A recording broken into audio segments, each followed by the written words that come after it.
Doctor G Gopakumar കൂടിയുണ്ട്. Doctor G Gopakumar, ഇപ്പോൾ ഇതുവരെ വന്നതിലെ കണക്കനുസരിച്ച് എല്ലാം NDAക്ക് തന്നെയാണ്. അതായത് ബീഹാറിൽ ഒരു ഭരണ തുടർച്ച ഉണ്ടാകാൻ പോവുകയാണ്.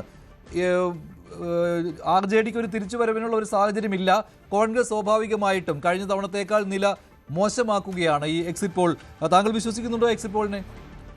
എല്ലാ എക്സിറ്റ് പോൾ ഏജൻസീസും ഒരേ അഭിപ്രായം പറഞ്ഞു എന്നാണ് ഇപ്പോൾ മനസ്സിലാക്കുന്നത്.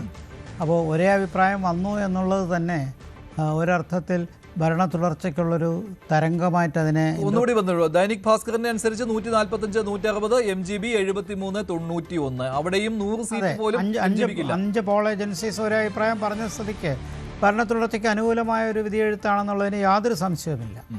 അപ്പോൾ അതുകൊണ്ട് എക്സിറ്റ് പോളുകൾ അവിശ്വസിക്കേണ്ട ഒരു കാര്യവും ഇല്ല എന്നാണ് എൻ്റെ അഭിപ്രായം. പ്രത്യേകിച്ച് പോളിംഗ് ശതമാനം ഇന്നും 2 ദിവസം മുമ്പും ഉള്ളത് ക്രമാതീതമായി വളർന്നു വന്നപ്പോൾ തന്നെ അതിൽ നിന്ന് സ്ത്രീ വോട്ടർമാരുടെ കൂടുതൽ പോളിംഗ് വന്നു. പുരുഷന്മാരെ അപേക്ഷിച്ച് ചില മണ്ഡലങ്ങളിലൊക്കെ 10-15% വർധനവ് വന്നു. അതെല്ലാം ചൂണ്ടിക്കാണിക്കുന്നത് മുഖ്യമന്ത്രി നിതീഷ് കുമാർ അവസാന നിമിഷത്തിൽ നൽകിയ ക്ഷേമ പദ്ധതികൾ, അതിന് കൂട്ടത്തിൽ തന്നെ സ്ത്രീകൾക്ക് ഒരു 10,000 രൂപയുടെ ഒരു പാക്കേജ് കൊടുത്തത്, അതെല്ലാം പരിഗണിച്ച് വലിയ രീതിയിലുള്ള സ്ത്രീകളുടെ ഒരു മുന്നേറ്റം അവിടെ ഉണ്ടായി എന്നുള്ളതാണ്. മറുവശത്ത് ജംഗിൾ രാജിനെക്കുറിച്ചുള്ള ആക്ഷേപമൊക്കെ ശക്തമായി നിൽക്കുമ്പോഴും ഇവിടെ നേരത്തെ ചൂണ്ടിക്കാണിച്ചതുപോലെ ജൻസൂരജ് പാർട്ടി അതിൻ്റെ പ്രവർത്തനം കൊണ്ട് ബലത്തിൽ ഭരണവിരുദ്ധ വികാരത്തെ രണ്ടാക്കി മാറ്റി എന്നുള്ളതാണ്. അപ്പോൾ ഭരണവിരുദ്ധ വികാരം സ്പ്ലിറ്റ് ചെയ്യുമ്പോൾ സ്വാഭാവികമായിട്ടും ഭരണ തുടർച്ചയ്ക്കുള്ള സാഹചര്യം ഉണ്ടാകും. പ്രത്യേകിച്ച് നിതീഷ് കുമാറിനെ പോലെയുള്ളൊരു ലീഡർഷിപ്പിൽ BJPയും നിതീഷ് കുമാർ ഇവിടെ താങ്കൾ തന്നെ ചൂണ്ടിക്കാണിച്ചൊരു കാര്യമാണ്, കോൺഗ്രസ് പാർട്ടിക്ക് ഉദ്ദേശിച്ച രീതിയിലുള്ള സ്ട്രൈക്ക് റേറ്റ് ഉണ്ടാക്കാൻ കഴിയുന്നില്ല എന്നാണ്. അതായത് RJDക്ക് ഒരു നല്ല സഖ്യം ഇല്ല എന്നുള്ളതാണല്ലോ. RJD ശക്തമാണ്. RJD ശക്തമാണ്. ഇത്തവണയും ഈ കഴിഞ്ഞ തവണ ഏറ്റവും വലിയ ഒറ്റ പാർട്ടി എന്നത് RJD ആയിരുന്നു. 110 സീറ്റുകൾ വരെ MGBക്ക് എത്താൻ കഴിഞ്ഞത് RJDയുടെ കരുത്തിലാണ്. പക്ഷെ ഒരു നല്ല സഖ്യകക്ഷി ഇല്ല. അതാണ് ഒരു പ്രശ്നം. ഇന്ത്യ മുന്നണി എന്ന് പറയുമ്പോൾ അവിടെ വർക്ക് ചെയ്യുന്നത് കോൺഗ്രസും ഇടത് പാർട്ടികളും ചേർന്ന് RJDയുടെ സഖ്യം, അതാണല്ലോ ഉദ്ദേശിക്കുന്നത്. അതിലേക്ക് മറ്റ് പാർട്ടികൾ, ഒരു ശക്തരായ പാർട്ടികൾ ഇല്ല. അതാണ് പ്രശ്നം. നമുക്ക് ബീഹാറിൻ്റെ ഒരു പ്രത്യേക രാഷ്ട്രീയ സൂചികകൾ മനസ്സിലാക്കാവുന്ന കാര്യങ്ങളിൽ ജാതിക്കണക്കൊരു പ്രധാന ഘടകമാണ്. ക്ഷേമ പദ്ധതികളുടെ ആനുകൂല്യം കിട്ടുന്നതനുസരിച്ച് പാർട്ടികളുടെ വോട്ട് തിരിയുന്ന പ്രത്യേകതയുണ്ട്. പിന്നെ ജംഗിൾ രാജിനെക്കുറിച്ചുള്ള ആക്ഷേപത്തിൻ്റെ പശ്ചാത്തലമുണ്ട്.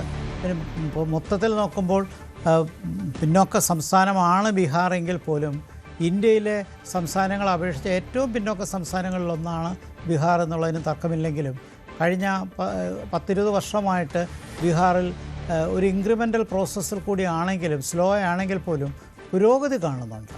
ആ പുരോഗതി ഇതൊന്നും ആയില്ല. വിദ്യാഭ്യാസത്തിൻ്റെ കാര്യത്തിലും ആരോഗ്യത്തിൻ്റെ കാര്യത്തിലും തൊഴിലില്ലായ്മ നീക്കുന്നതിൻ്റെ കാര്യത്തിലും ഇപ്പോൾ ഒരുപാട് മുന്നേറാനുണ്ട്. പക്ഷേ ജനങ്ങളെ സംബന്ധിച്ചിടത്തോളം ഭരണ തുടർച്ചയിലാണ് അവർക്ക് കൂടുതൽ പ്രതീക്ഷ. കാരണം പുരോഗതിയുണ്ട്, പക്ഷേ അത് ഉദ്ദേശിക്കുന്ന രീതിയിലല്ലെങ്കിലും താരതമ്യം ചെയ്യാൻ പറ്റുന്നില്ല. മറ്റൊരു സംസ്ഥാനമായിട്ട് അവർ താരതമ്യം ചെയ്യുന്നില്ല. അവരവരുടെ പഴയകാലത്തെ ലല്ലു പ്രസാദിൻ്റെ ഭരണസമയത്തുള്ള പുരോഗതിയും ഇപ്പോഴത്തെ പുരോഗതിയുമായിരിക്കും അവരുടെ ഓർമ്മകളിലുള്ള താരതമ്യം ചെയ്യുന്നത്. അതും ഈ ഭരണ തുടർച്ചയ്ക്ക് ഒരു ഘടകമായി വന്നേക്കാം. ഒരുപക്ഷെ BJPയുടെ നേതാവ് പറഞ്ഞ പോലെ ഒരു 160 കടക്കാൻ വരെ സാധ്യതയുണ്ട് എന്നൊരു സമയത്ത്.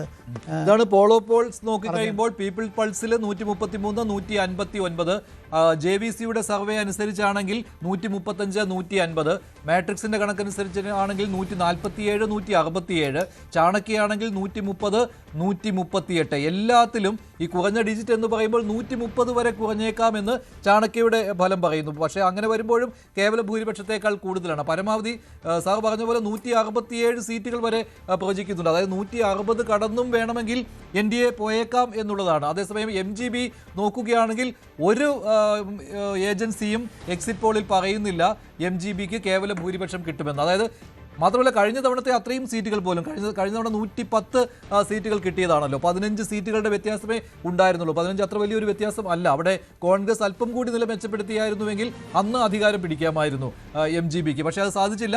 ഇത്തവണ ഒരു എക്സിറ്റ് പോളും കഴിഞ്ഞ തവണത്തെ അത്രയും സീറ്റുകൾ പറയുന്നില്ല എന്നാണ്. മാട്രിക്സിന്റെ കണക്കനുസരിച്ച് 90 സീറ്റുകൾ വരെ ആയേക്കാം എന്ന് വരെ, പരമാവധി 90 സീറ്റുകളെ കിട്ടുള്ളൂ എന്ന് പറയുമ്പോൾ അത് വലിയൊരു നഷ്ടമായിരിക്കും MGBക്ക് സംഭവിക്കാൻ പോകുന്നത്, അവിടെ RJDക്കും കോൺഗ്രസിനും സംഭവിക്കാൻ പോകുന്നത്. ജൻസ്വരാജ് പാർട്ടി ചിലപ്പോൾ സീറ്റുകൾ നേടിയേക്കാമെന്ന് ചില ഏജൻസികൾ പറയുന്നുണ്ട്. പക്ഷെ അത് പൊതുവെ അവിടെ നിന്ന് നമുക്ക് കിട്ടുന്നൊരു ഫീൽ അനുസരിച്ച് പരമാവധി 1-2 സീറ്റ് അത് തന്നെ സംശയമാണ്. അതിനപ്പുറം ജനസൂരജിന് വലിയ സാധ്യത കാണുന്നില്ല. കാരണം അവരുടെ അതേസമയം മറ്റ് ചെറു പാർട്ടികൾക്ക് സീറ്റുകൾ കിട്ടിയേക്കാം. അതിന്റെ ഡെമോക്രാറ്റിക് അലയൻസ് ഒക്കെ അലയൻസ് അതാണ് ജനസൂരജിനെ പറ്റിയ അബദ്ധം അതാണ്. ഒരു മുന്നണിയുടെയും ഭാഗമായില്ല. സ്വന്തമായി ശരിക്കും പറഞ്ഞാൽ ആ ഡെമോക്രാറ്റിക് അലയൻസ് എന്ന് പറയുന്നത് GDA എന്ന് പറയുന്നത് ഇന്ത്യ സഖ്യത്തിന്റെ ഒരു പാർട്ട്നേഴ്സാണ് അതിനകത്ത് വരുന്നത്. അപ്പോൾ അങ്ങനെ മത്സരിച്ചിരുന്നുവെങ്കിൽ ഈ വോട്ട് കട്ടിംഗ് ഒഴിവാക്കാമെന്ന് അതാണ് ഇവിടെ മുന്നണി സംവിധാനം ശക്തിപ്പെടുത്തുന്നതിൽ മഹാഗഠബന്ധന് കുറച്ചുകൂടി പരിശ്രമിക്കാമായിരുന്നു.